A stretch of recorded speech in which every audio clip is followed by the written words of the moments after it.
Shalom. Call halal Yahweh Bahasham Yahushai Bahasham Rakah HaKodash.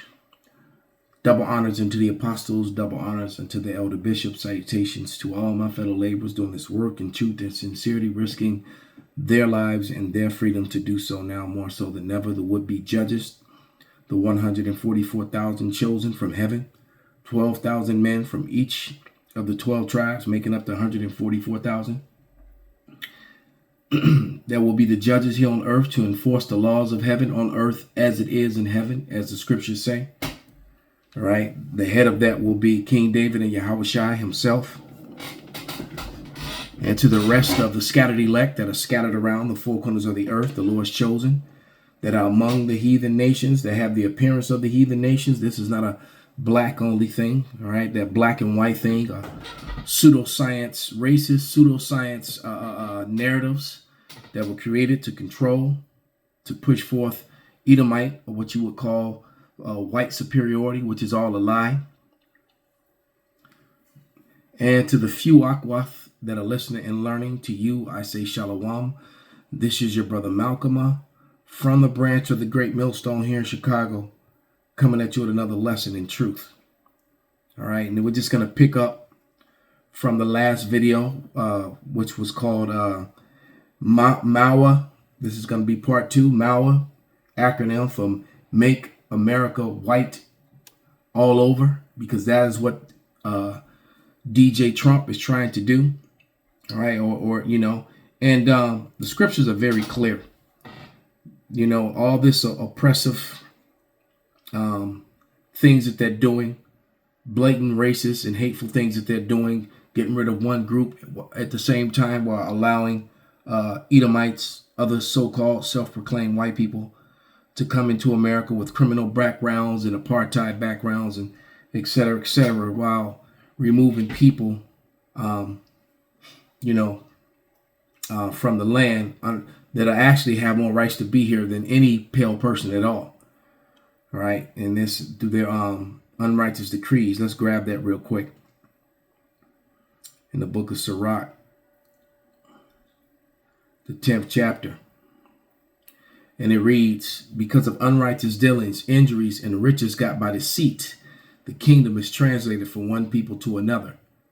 Okay, and that's Esau, Edom, through his decrees, which violates even the law that he wrote.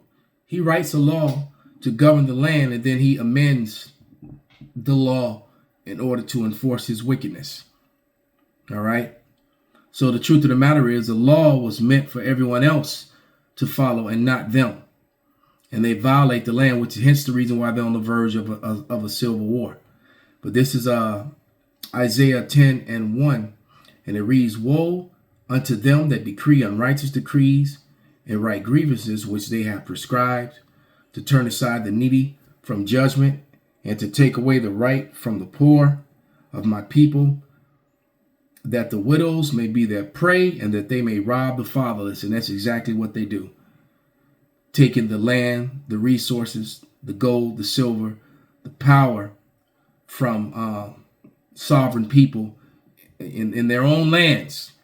And when those people try to rise up and nationalize, the resources from their land to themselves, they're called insurgents or terrorists. Okay. And just like you see on the screen there, if you speak out against a certain group of people that are not even America, well, how is it in America that these people, can actually punish Americans for speaking out against a foreign country? It's not even their country. It's like, when are people going to see? Well, people are seeing it. That's the problem. That's why the title reads the way it does. Amalek is losing the information war. He's also losing the narrative, and he's lost it. He's never going to get it back. All right. He may throw his muscle around until the Lord takes that away from him, but he can never take it back. The world knows that the people over in the land of Israel are frauds. The world knows that they control America, that they control Congress, they control all three branches of government, and they control the media here in the West. All right. which the West is nothing but hypocrisy and violations of the law of the land and enforcement of white, racist Edomite pseudoscience still to this day, and they're really trying to use it again. That along with the technocracy.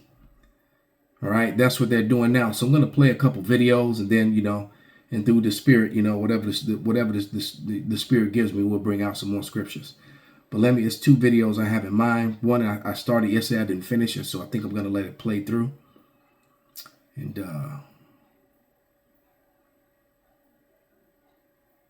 yeah, this one here. My wow, the amount of videos that came in from my on-the-spot reporter, April O'Neil. I got to catch up. And from that brother Zahar, man. Between the two of them, man. All right, but here we go. Call hello, Yahweh Bashem Awashai. It's all for the furtherance of the gospel. So here we go.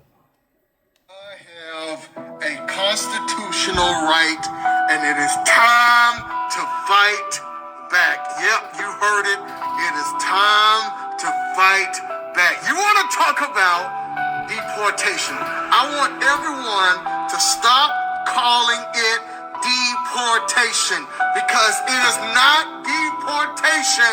It is kidnapping. Let's call it what it is. Let's go ahead and admit to the fact that we're not giving anybody due process. You are kidnapping fathers from their families. You are kidnapping mothers from their children and locking them up in cages like criminals. For what? For a misdemeanor?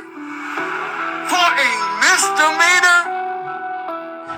When was the last time you saw a citizen locked up in a maximum security facility for fishing without a license?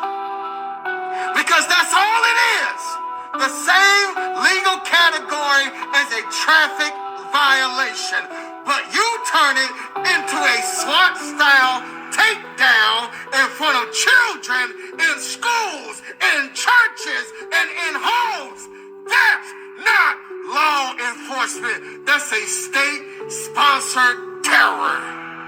Yep. Let me remind you of what the Constitution says.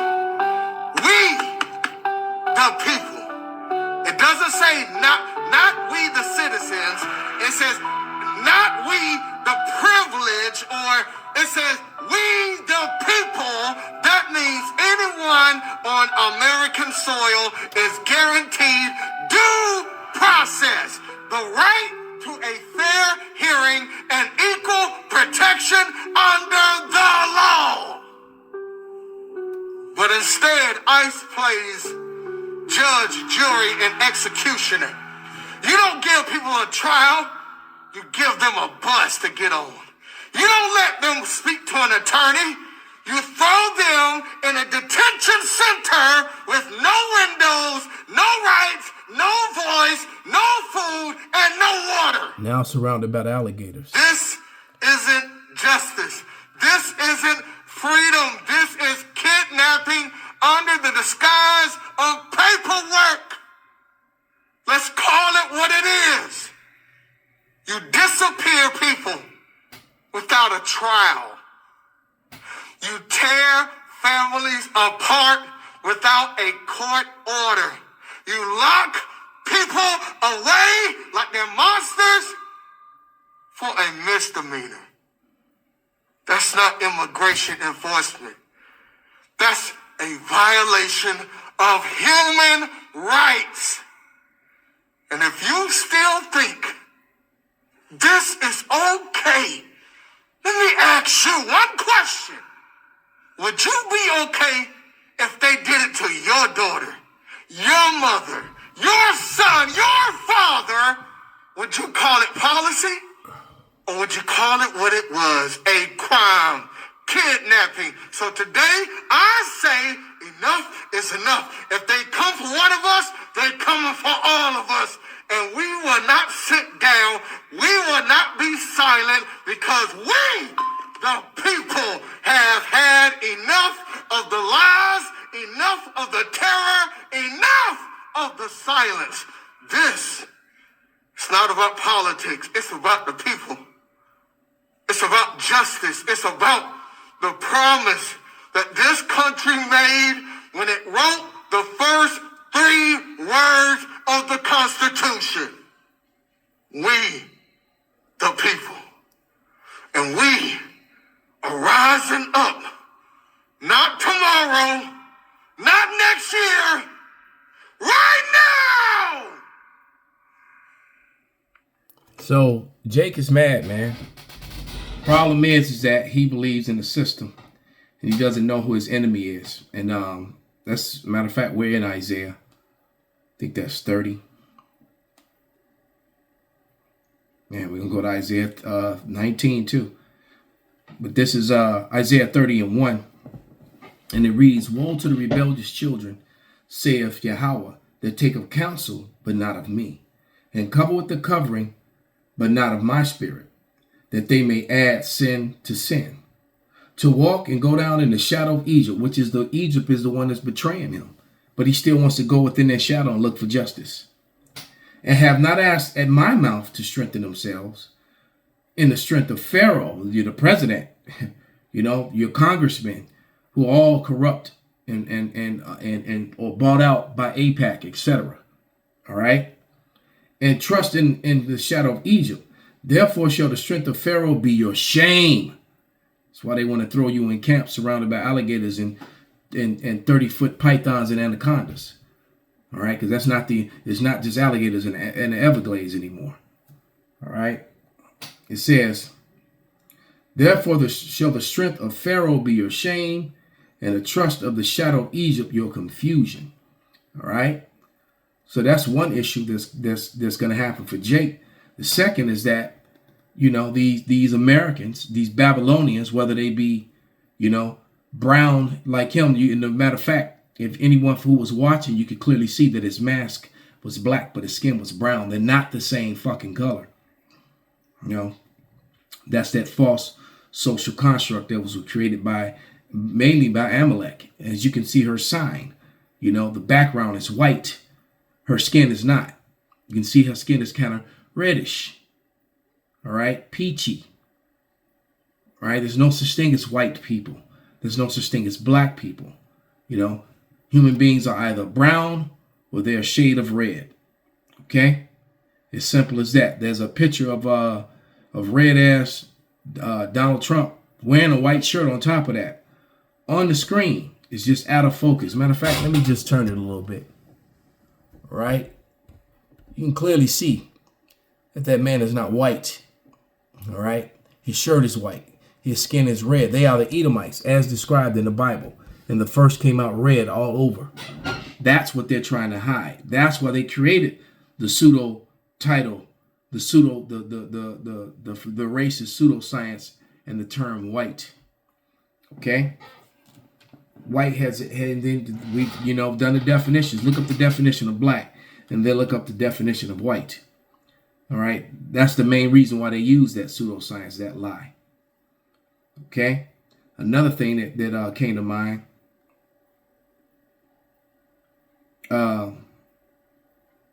was how Judah's going to get roused up. See if I can find that.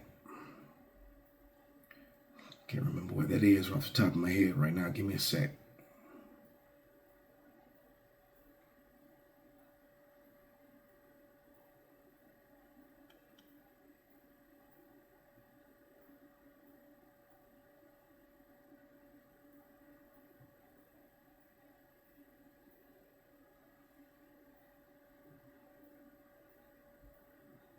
Yeah, it's Genesis 49:9. And it reads, "Judah is a lion's whelp." And this is and remember, when matter of fact, let me just go to it. Because when you read verse 1, it says Jacob, whose name hadn't been changed to Yasharali yet, which is not Israel, the proper pronunciation of it is Yasharallah, all right, and the city of Jerusalem, all right, that's what you call Jerusalem. But it says, so when Yaquab, called unto his sons and said, gather yourselves together, that I may tell you that which shall befall you in the last days. All right. So the duplicity of the scriptures, that meaning their people, their seed, because that's who they are. Their tribe, their prospective tribes, but it could be that they are going to be among their people when all this happens. All right, because it's happening to their seed line, to their people. And that's in the latter days. We're in the latter days. So jumping down to verse 9. Well, I started at verse 8.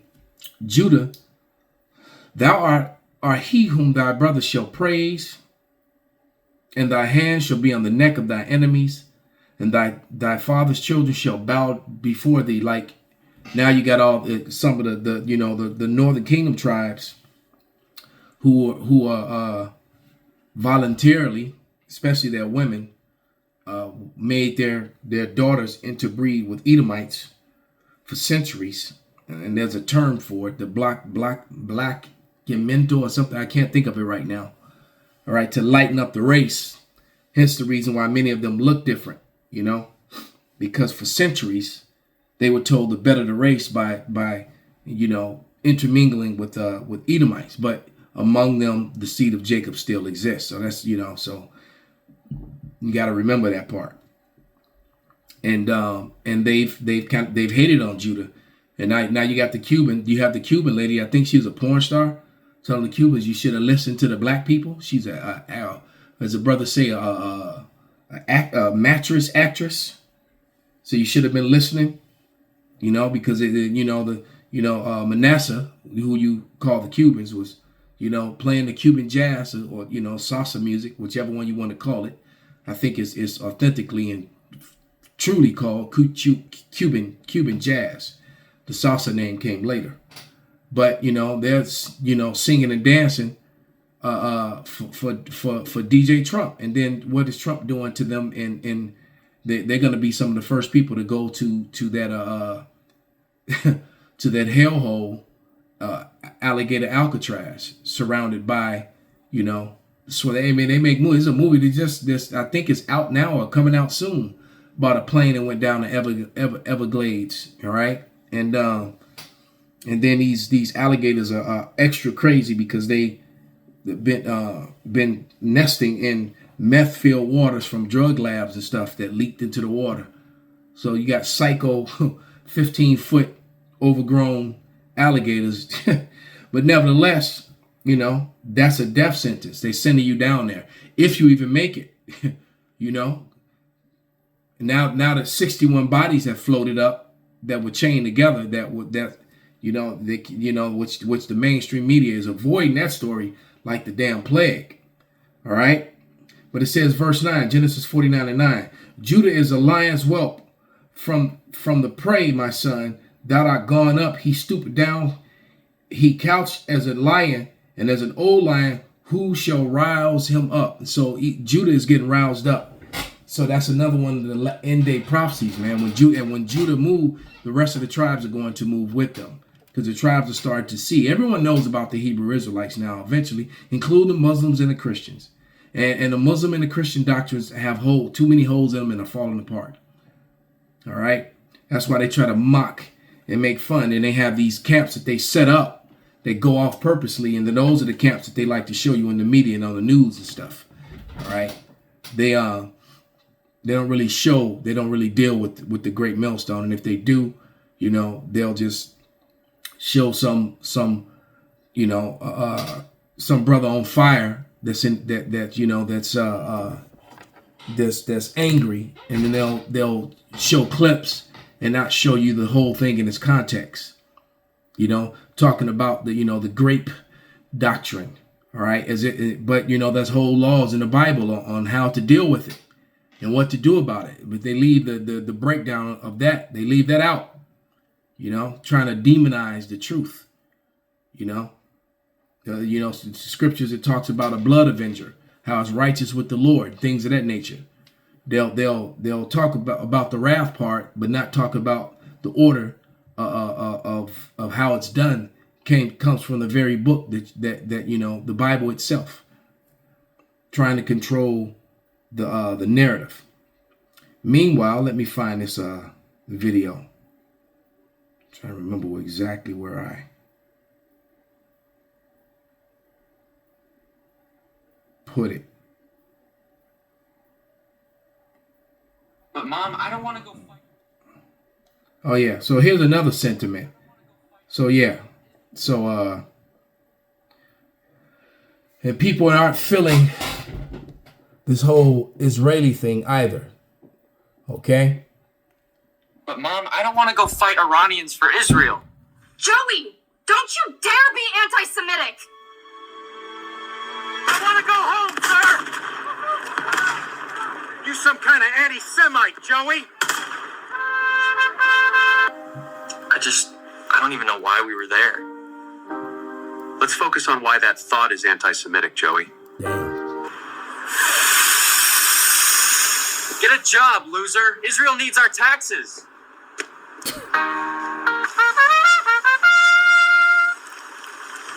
I'm not even dead. That's anti-Semitic, son.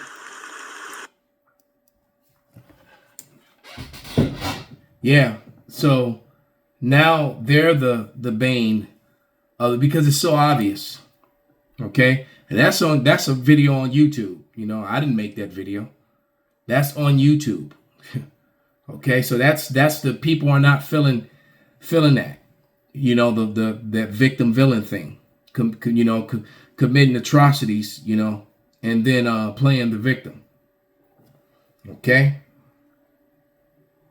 They people are not feeling that at all. So I still need to find this though. So I think it may be in my. I've been sitting on this one. Just gotta. Yeah, it might be in this folder here. In the YouTube folder. I have an evidence folder in YouTube as well. A watch later and an evidence folder. And there's a particular video that I'm trying to find, which I want to actually close out with and get some scriptures. And oh yeah, here we go. Yeah, first 5 to 7 minutes of this video called "We Were Never Great" by Casey Malone. So here we go. These other knowledge systems or cultures, it actively erased them. Colonizers have burned libraries, okay? Not just military bases. We've been sold a lie that Western civilization is the pinnacle of human progress, reason, and morality. But that's propaganda talking. I spent the first 21 years of my life fully indoctrinated in Christian conservatism, which I now realize is the cultural foundation for the empire that is the United States. Deconstructing Christianity and colonization is a never-ending journey. Yep. And yes, they go hand in hand. But we all have to start somewhere because we all have a part to play in building a better, more equitable future. And that's going to have to start with debunking the idea that we were ever the supreme civilization in the first place.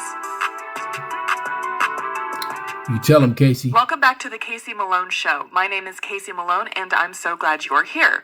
The term Western civilization gets thrown around a lot, like it's some unbroken concept of rationality, democracy, and progress. You've probably seen it in school curriculums, YouTube explainer videos, or more recently in political speeches.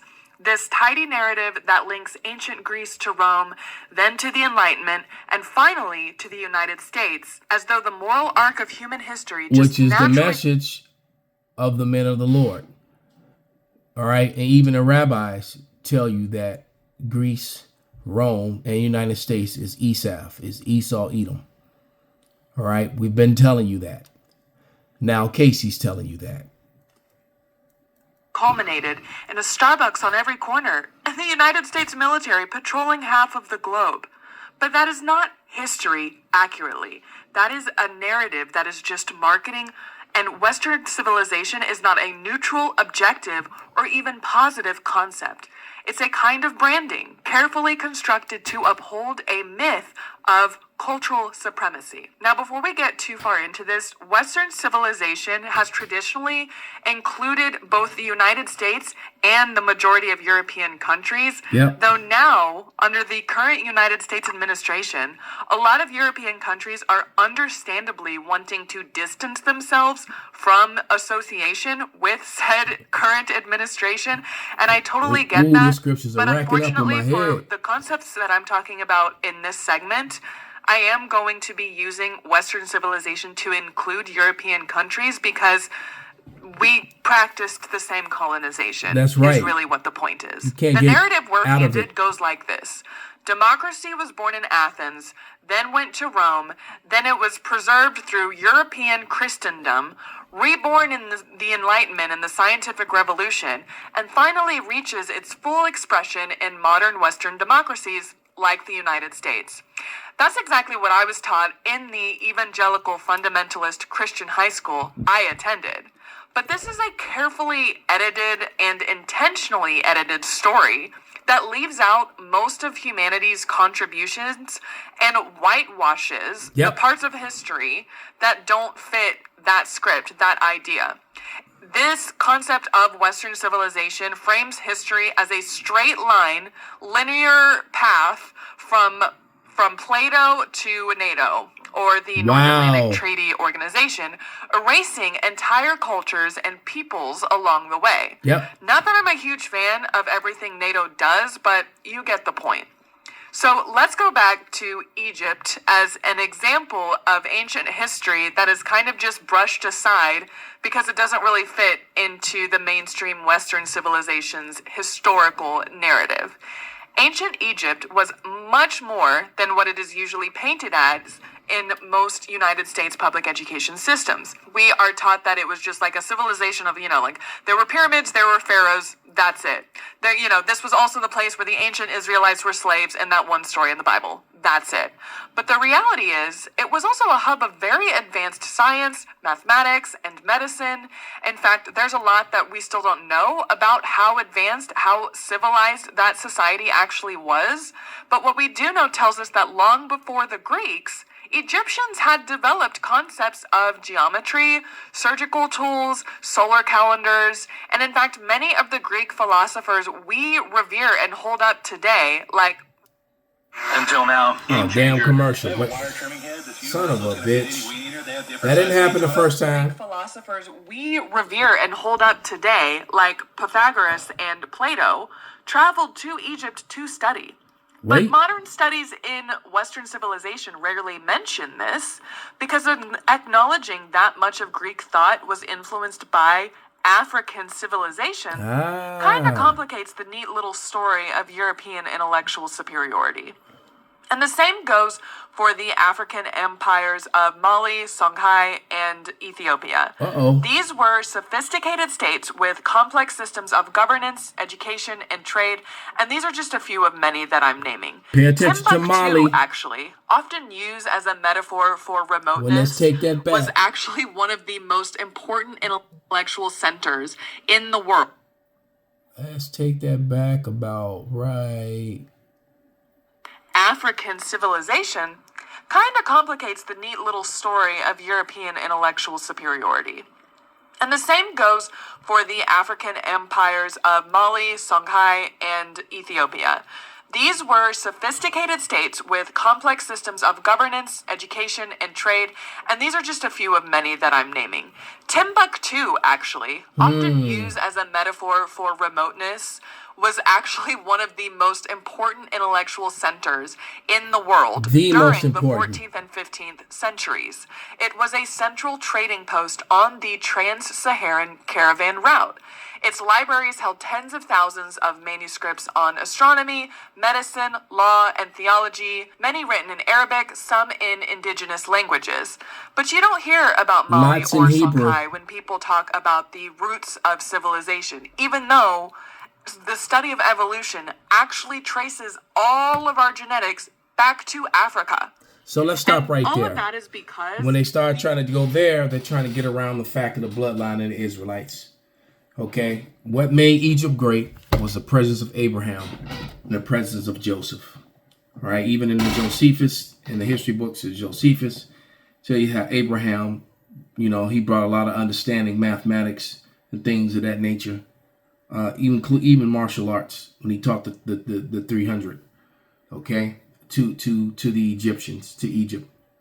All right, and then the presence of Joseph and all he did to help them with agriculture, etc., etc., etc. Okay, long before the Edomites took over the melanated Grecians and became Grecians themselves. All right, and start calling themselves that the same way they call themselves Australians, the same way they call themselves Americans, the same way that they call themselves Jewish today. We're talking about the Edomites.